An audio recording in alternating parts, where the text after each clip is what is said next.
Welcome to Coffee with the Supervisor. We have a special guest today, Leah Dunaief, who, for the reading public, publishes 7 newspapers? 6 community papers. 6 community papers, 4 of which are right here in Brookhaven town. It's a time-speaking record series of newspapers, so whether it's the Middle Country Times or the Herald or the Port Record or the Beacon Record, she's the publisher of this paper that she started many years ago, and it's over 50 years that she decided to locate to Brookhaven, and she is still happy with her choice, which says something. So let's talk about newspapers and other things. Good. So tell me, you're in the newspaper business, you're publishing 6 papers. Tell me what that's like. How long have you been at it? If I'm not mistaken, the late 70s you came to it. Correct. 1976. Right. And of course, any year that ends in 76 is a good year to start a newspaper. Okay. And we started the first one, the Village Times, on April 8th. And it's been exciting and fascinating and educational and very satisfying ever since. And you're at it at a time when print media seems to be going the way of the wind. Who would ever think? We're old enough to remember that print media meant everything. When New York City had 4, 5, or 6 papers, and afternoon papers and evening papers and morning papers, and all of a sudden print media is so much under attack. How do you feel about that? You have loyal subscribers. I do, and I feel like it's just another example of progress and innovation, pushing those that are already in place over so that they can make room for themselves. I mean, when radio came into play, they said, oh, no one will ever read books. And when television started, they said, oh, nobody will ever listen to the radio again. Or go to the movies. Right, right. And when cable started, and so on and so on, and now with the internet, and everybody's still here. It's just that the share of the market share, is less Right. for each. And so those who have the biggest share to begin with are the ones that lose the most market share to the newcomers. But it doesn't mean that print is never going to be seen again. It's not disappearing. In fact, I just heard that someone bought Barnes & Noble for something like $650 million. Wow. So somewhere, someone thinks that print is pretty impressive. Well, I still read books and love it. It's my favorite pastime. If I get a free moment, love to read. I don't get too much free time, but if I do, sit on my back deck, beautiful backyard, my little puppies around me, and I sit down and I'll read a book. But I usually don't get too much time to do that. So print media is always important. But you're looking, someone that's experienced in print media and journalism, you're looking at a different form of medium. You're talking about films. And today, more than talking about your paper, because people know your paper so well, but they may not know the investment you've made in films. How did you come to that? Now, you've produced, or I guess I would say produced, 2 films. Right. Right. Only One Life to Give and Traitor. They're both based here on the North Shore of Long Island. The cradle of history. During the Revolution. Well, it's the cradle of Brookhaven town. We were settled a long time ago in 1655, and the first settlers landed in Setauket Harbor. Right. And a lot of what you write, what the film portrays, takes place in the Three Village area, particularly Setauket. Tell me how you got in the film business. Well, it's a series of steps. You know, there's a saying that if you don't embrace change, you get left behind. Right. And so when the internet started, we started to be on the internet as well. And of course, that's visual. Right. And then... People want pictures. Right, right. And of course, we had pictures in the paper, still photographs. Right. But this is moving pictures, which are more riveting. And then from the internet, we started in video. And video captures a mood and a scene immediately and doesn't require hundreds of words. Well, explanation, it speaks for itself, video. And I don't know about you, but if I walk through a room where there's television on or a movie playing, it's very hard to keep going and not to stop and look. Video has its own compelling element. And then from video, it was another very short step to movies. And knowing the fabulous stories about history in our area, in our town, and the role that Brookhaven played and Long Island played in the Revolutionary War, most people don't know that Long Island was the longest occupied territory of the whole Revolutionary War, occupied by the British. People don't realize that, and they don't realize that the Battle of Long Island was the biggest battle in the Revolutionary War. We had more men involved on both sides than any other battle, and it was the largest gathering up to that time of the British fleet, which brought the troops there. That's right. And that was, if I'm not mistaken, in August of 1776, more or less. I'm trying to think back. And from that point on, Long Island was occupied right up till November of 1783. So a long occupation, 7 years. And the British were not kind to Americans that were either neutral or supportive of the Patriots. Hardly. They were very brutal, as a matter of fact, occupiers. They took what they wanted. Absolutely, and they stored their horses, for example, in the Presbyterian Church over in Smithtown, which showed disrespect for the locals. Nassau County, kind of 50-50. Suffolk County, much more pro-patriot. So that was kind of the split, because there were a number of loyalists around. And fascinating story. Now, to develop film, my understanding is you had someone that you knew that introduced you to these films. Well, you know the backstory. Who was that? My grandson. Your grandson. My number one grandson in chronological order. Right. Was an 8-year-old, I guess, when he first got a camera. Oh. And when he started and found great satisfaction in taking pictures and then movies, he decided that he wanted to do this as his life's work. He wants to be a serious filmmaker. And when he was beginning his second year at Emerson College in Boston, where they helped to train artists of all sorts, writers and filmmakers, and so he and I and another staffer talked about doing a movie about the start of the Culper Spy Ring.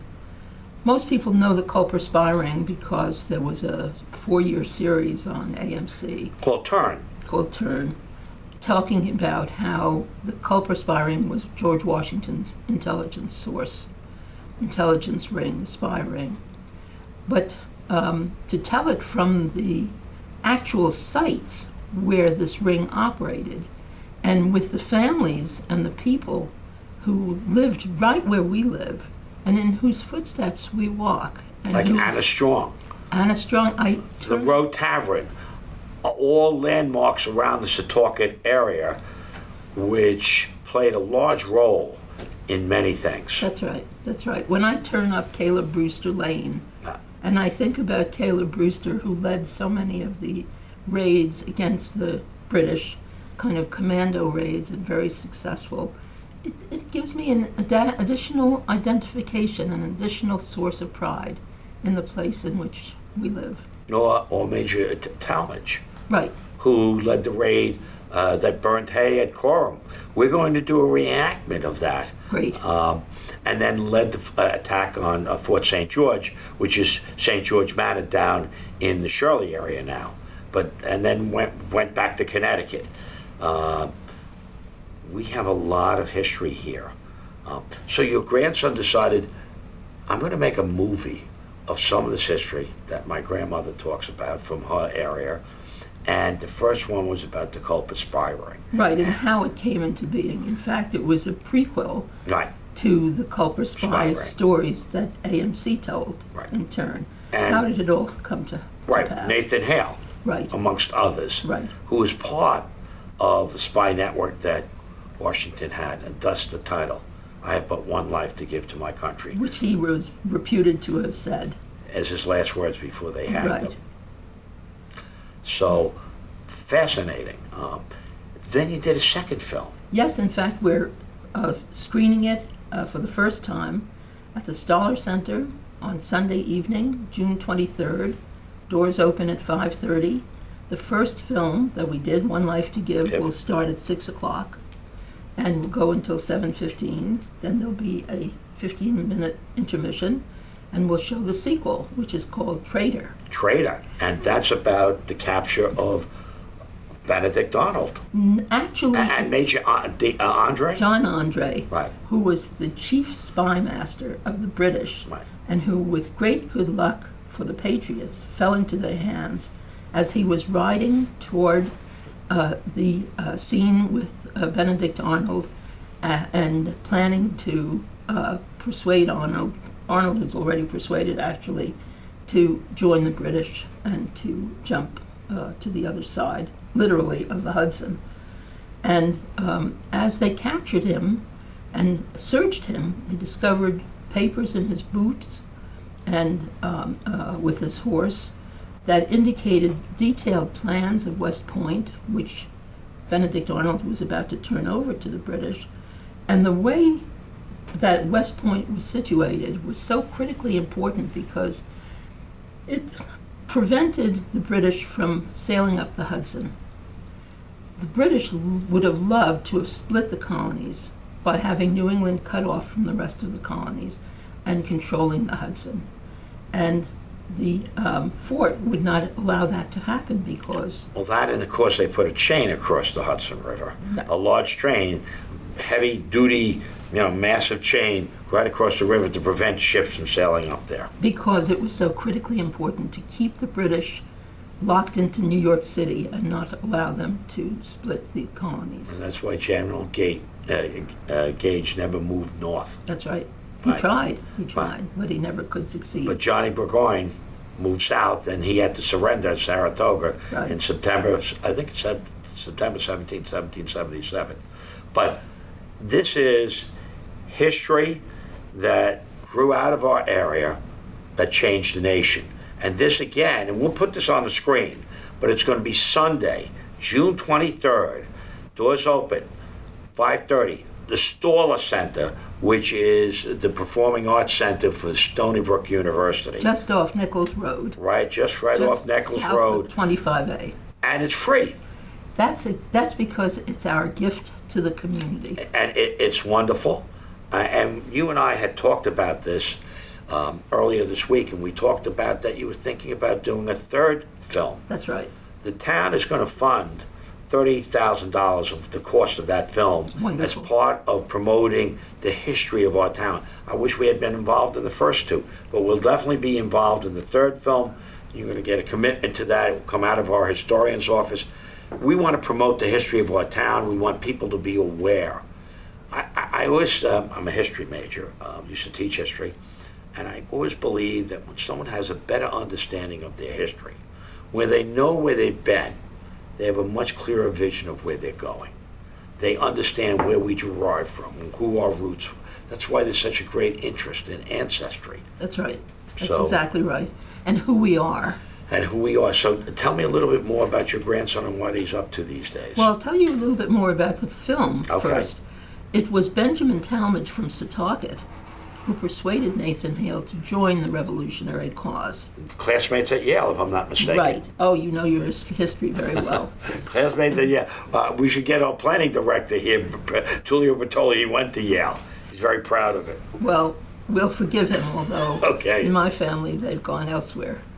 So, and I won't mention any other elsewhere because it's great rivalry between Yale and elsewhere. Yes, I know elsewhere. Okay, so in this film, where the first one, where Talmadge persuades Hale to join, he is very emphatic about the cause, and Hale responds to that and responds to the good fellowship and the camaraderie and the purpose of the revolution. Not eagerly at first, he's really a teacher at heart, but eventually he embraces fully. And after the Battle of Long Island in the film, which you see in some detail, he realizes that Washington needed intelligence that he did not get in order to avoid defeat at that Battle of Brooklyn Heights. And so he volunteers to be the first spy, but without any safe house or without any alliance or support in Huntington, where he's sent and stationed and where he's eventually captured. So Benjamin Talmadge, after Hale has been hanged, for the next 4 years until they catch John Andre, the British spy master, has been racked with guilt for having persuaded his classmate And friend. and good friend to join the cause. And it is ironic, therefore, that it is to him that the fate of John Andre is given. He needs to go and interrogate Andre and largely decide what's going to happen next. And so it's not so much of an action film, although there's lots of action, including drones Right. in the film, as it is a psychological drama. I know the fate of Major Andre, but I won't give it away because I want everyone to go see the movie. And with any luck and with the talent of your grandson, next year we'll be talking about the third movie. Yes. And there's a number of historic figures which we will not mention now. Right, we'll keep it as a surprise. Keep it as a surprise, and your grandson's going to look at that and develop a movie which, again, will promote Brookhaven history. Exactly. Phenomenal. So if no one's, if you're looking for something to do, if you're looking to learn about your local history, if you're looking for a nice night where you can have some free entertainment, come down. The first film starts at 6, be there by 5:30, doors open, Staller Center, Stony Brook University, and ends at 7:15, 7:30, the new film, Traitor, begins. You will learn a great deal about the role that Long Island played in the history of the Revolution, the founding of our country, and the formation of what we today call Long Island. And the kind of people that lived here who Very principled. set the stage for all of us. They were ordinary farmers, they were ordinary fishermen, but they were extraordinary souls. Tremendous.